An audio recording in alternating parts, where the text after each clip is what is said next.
Salut à tous, c'est Justine, bienvenue sur ma chaîne, j'espère que vous allez bien et que vous êtes en forme. Je vous retrouve aujourd'hui pour réaliser un gâteau Roland Garros. J'espère que ça va vous plaire, je vous laisse avec la suite.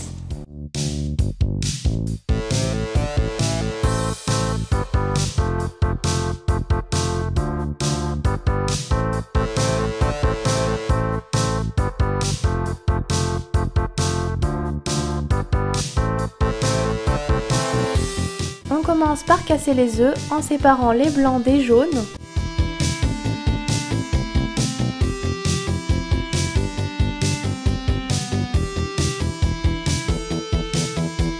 On vient ensuite monter les blancs en neige.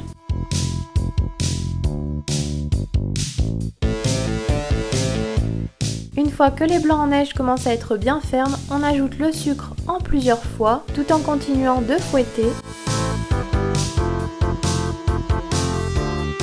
On ajoute ensuite les jaunes d'œufs.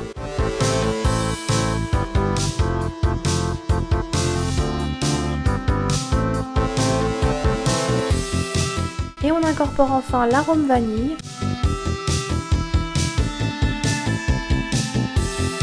Dans un autre saladier, on met la farine et la levure et on mélange. Puis on vient tamiser le mélange farine et levure sur le mélange précédent et on l'intègre délicatement en soulevant la pâte à l'aide d'une maryse.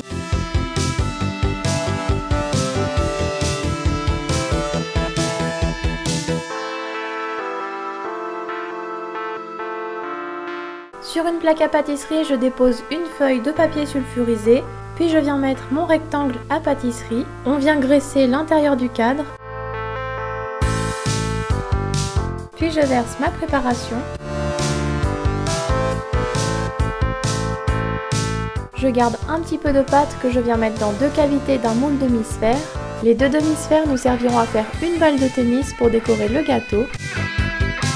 On préchauffe le four à 210 degrés et on enfourne les demi-sphères pour 10 à 15 minutes et la grande génoise pour 25 à 30 minutes.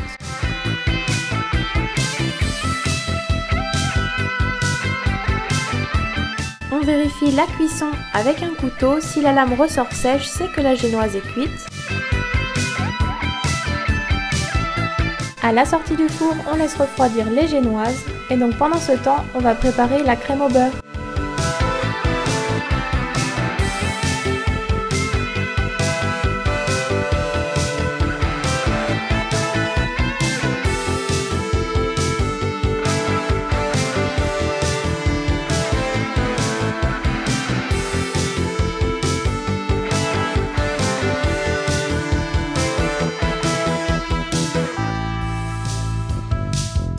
On commence par préparer la meringue italienne. Dans une casserole, on met l'eau et les 100 g de sucre et on porte à ébullition jusqu'à 118 degrés. Lorsque le thermomètre indique 114 degrés, on monte les blancs d'œufs en neige avec les 25 g de sucre.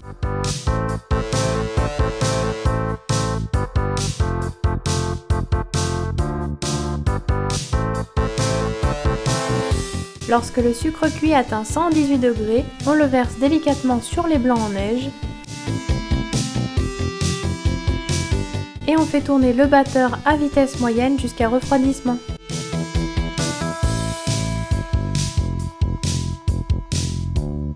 On réserve ensuite la meringue italienne dans un récipient. On vient confectionner la crème au beurre, donc on fouette vivement les jaunes d'œufs à l'aide d'un batteur électrique. Puis dans une casserole, on met les 100 g d'eau et les 240 g de sucre semoule et on porte à ébullition jusqu'à 118 degrés.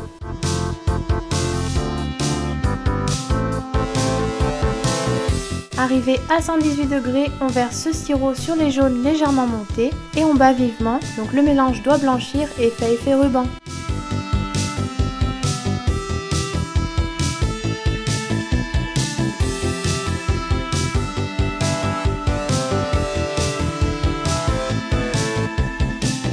Je viens ensuite travailler le beurre mou au batteur jusqu'à l'obtention d'une crème lisse et homogène.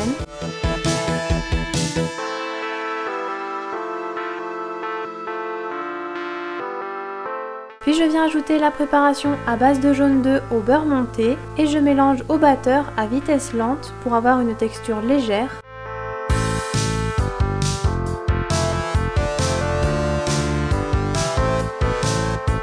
J'ajoute ensuite la pâte de pistache et je fouette à nouveau.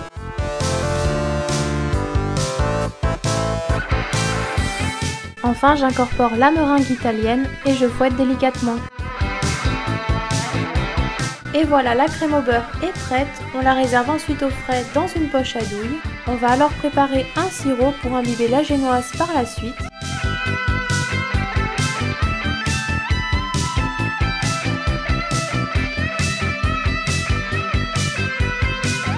Dans une casserole, on met l'eau, le kirsch et le sucre et on porte à ébullition. Arrivé à ébullition, on retire la casserole du feu et on laisse refroidir.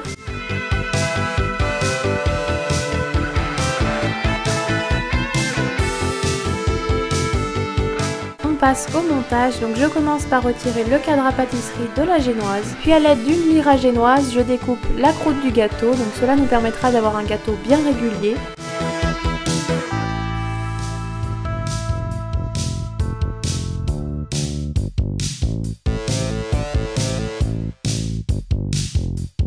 Je coupe également les bords du gâteau s'ils ne sont pas réguliers.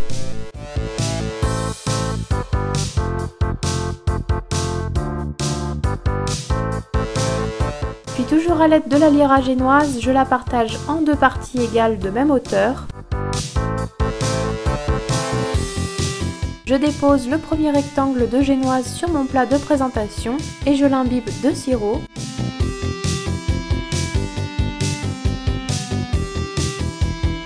Puis je mets une couche de crème au beurre et je l'étale à l'aide d'une spatule.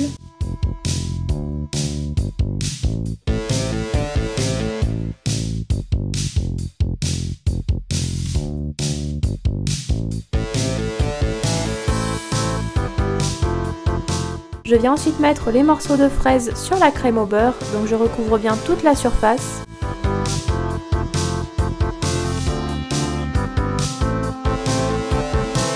Puis je remets une couche de crème sur les fraises et je l'étale à l'aide de la spatule.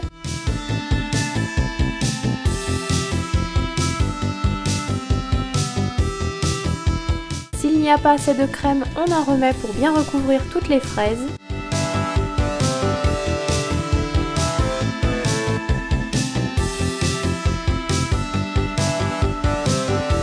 J'imbibe ensuite de sirop le deuxième rectangle de génoise.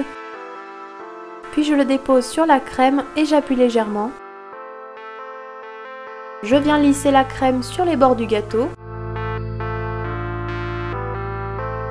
Enfin, je remets de la crème sur le dessus de la génoise et sur les bords du gâteau et je lisse.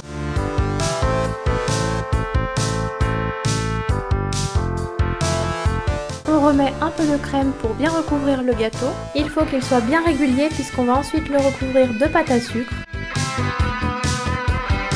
Et voilà, le montage est fini. On va maintenant mettre le gâteau au frais pendant 1 heure avant de le décorer. Je procède de la même manière avec les demi-sphères en génoise. Donc je coupe le dessus, je mets de la crème au beurre au centre et je les colle ensemble de manière à former une sphère. Et voilà, on va maintenant passer à la décoration.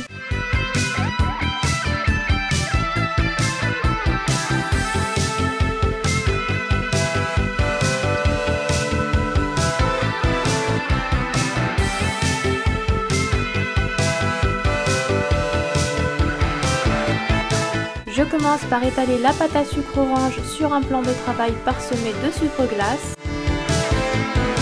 Puis je l'enroule autour du rouleau à pâtisserie et je viens la déposer sur le gâteau. Je lisse le dessus du gâteau puis les bords. Donc je viens m'aider d'un lisseur à gâteau. Je découpe le surplus de pâte au ras du gâteau. Puis on le réserve au frais. On réalise la balle de tennis. Donc j'étale la pâte à sucre jaune. Puis je la dépose sur la sphère en génoise et je lisse la pâte à sucre. Je coupe ensuite le surplus de pâte. Je réalise 2 boudins de pâte à sucre blanche très fins que je viens disposer sur ma balle de tennis. Je les aplatis légèrement.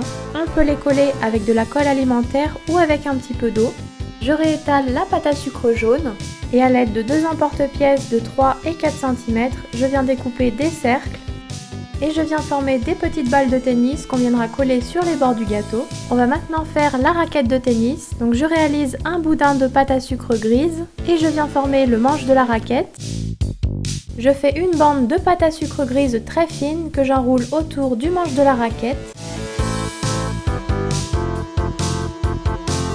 Je réalise ensuite un boudin de pâte à sucre noire.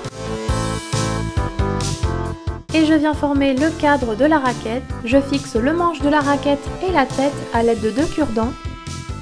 A l'aide de l'emporte-pièce, je découpe un cercle de pâte à sucre verte de 5 cm et un autre en pâte à sucre orange de 3 cm qui nous serviront à faire le logo Roland Garros. Je découpe des bandes très fines de pâte à sucre blanche et je les dispose sur le gâteau pour former le terrain de tennis.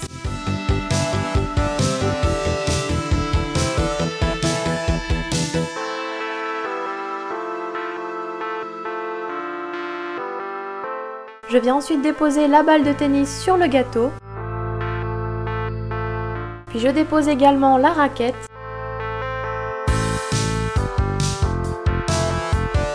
On va venir former le cordage de la raquette. Donc pour cela, j'utilise des spaghettis que je coupe à dimension. Enfin, à l'aide de colle alimentaire, je viens coller le logo Roland Garros. Et je colle également les petites balles de tennis sur les bords du gâteau. Et voilà, notre gâteau est terminé. J'espère en tout cas que l'idée vous aura plu. N'hésitez pas à vous abonner à ma chaîne YouTube et à mettre des petits pouces bleus. Quant à moi, je vous retrouve très vite dans une prochaine recette.